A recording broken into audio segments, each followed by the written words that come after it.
Ар бир мамлекеттин экономикасы белгилүү бир тармактын же кээде өзүнчө бир ишкананын ийгиликтүү ишмердүүлүгүнө негизделет. Биздин өлкөдө деле ушундай абал түзүлүүдө.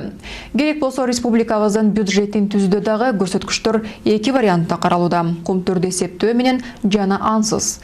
Мамлекеттик казынаны толтуруп турган ири өндүрүштүн салымы жана анын кирешелери тууралуу кененирээк кийинки сюжетте. Тоо-кен тармагынын алдыңкы ишканасы боюнча маселе көтөрүлгөн деле. Кумтөр тууралуу кеп болуп жаткандыгын бардыгы үндөспөстөн түшүнүшөт. Анткени бул компания Кыргызстанда ишке ашырылып жаткан эң ийгиликтүү инвестициялык долбоор болуп саналат. Тоо-кен тармагы алдыга жылып, өлкөбүздүн негизги кирешелери ушул ишканалар аркылуу толукталып жатат. Өтө ийгиликтүү жана бюджетти түптөөчү компания бул Кумтөр болуп эсептелет. Эгерде Тоо-кен тармагы ички дүң өнүмдүн 10% берип жатса, анда өндүрүш продукциясынын көлөмүнүн 50% эске алсак, ички дүң өнүмдүн 10%-ын 7-8 Кумтөр ишканасы аркылуу толтуруп жатат. Ошол эле Тоо-кен тармагынын кирешесинин 70-80%-ын Кумтөр ээлеп турат. Өлкөбүздүн киреше бөлүгүнүн көп үлүшүн Кумтөр ишканасы камсыздайт. Ошондуктан улуттук экономиканын жана өндүрүштүн натыйжалуу чагылдырылышы үчүн эбактан бери статистиканы Алтын кен комбинаты жана ансыз эсептөө киргизилген. Ал эми Кумтөрдүн үлүшү жок эсептегенде анда ички дүң өнүмдүн 20%-ын алып салуу керек.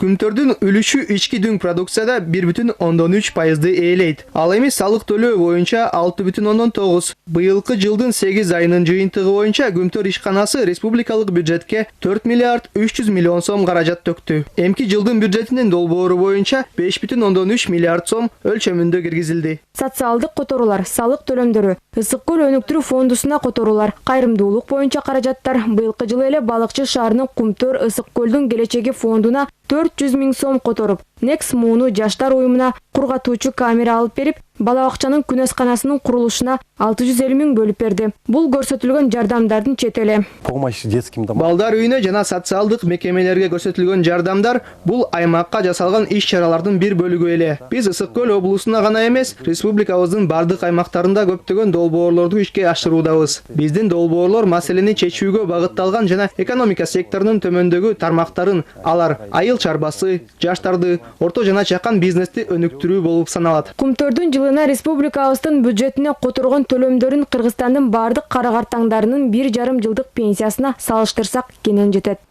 Бизге пенсияларды төлөөгө, бюджеттеги врач, мугалимдерге маяна берип, киреше бөлүмдү толтуруубуз керек. Кумтөр бул жагынан эң чоң ролду ойноп жатат. Для сравнения, Мисалы, Талас облусунун социалдык керектөөлөрүн жабыш үчүн миллиард сом жумшалууда. Ошол эле бир ишкана бир облустун керектөөсүн камсыздап коюп жатат. Экинчи кварталдын жыйынтыгы боюнча Кумтөр салык жана социалдык төлөмдөр аркылуу 2 миллиард доллар сом которду. Биринчи жарым жылдыкта которулган каражаттардын толук суммасы 5 миллиардка жеткен. Бирок биринчи кварталда мындан жогору болгон. Адистер аны кен жериндеги алтындын сапатынын төмөндүгү менен байланыштырууда. Мындай абал Тоо-кен тармагындагы ишканаларга тиешелүү.